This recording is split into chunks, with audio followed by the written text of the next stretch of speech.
jednoznačne vkladáme životné prostredie a starostlivosť o životné prostredie, o mesto za jednu z najväčších priorít. Preto sme sa rozhodli túto akciu organizovať práve pre deti, pretože si myslíme, že to treba začať od toho najnižšieho veku, od malých detí, aby sa s tým žili. Všetky tieto veci, ktoré my dospelí sme častokrát sa museli ťažko učiť, lebo sme mali už nejaké zlé zlozvyky. Snažíme sa, aby pre tieto deti boli absolútne prirodzené.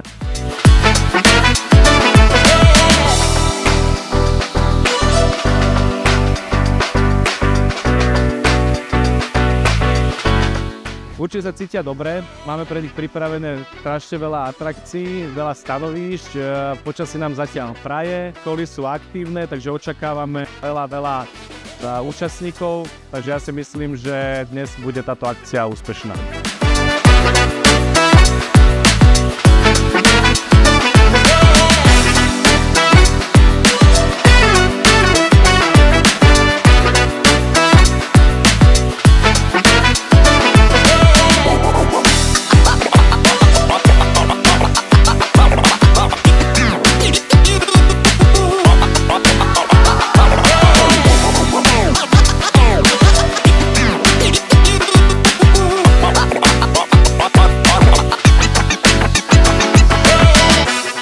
Touto cestou ďakujem samozrejme všetkým našim sponzorom, partnerom, súkromným spoločnostiam, ako aj miestnym organizáciám a mestským organizáciám, ktoré sa podieľajú na tejto akcii a samozrejme našim útvarom, ktoré to zorganizovali pre detsky.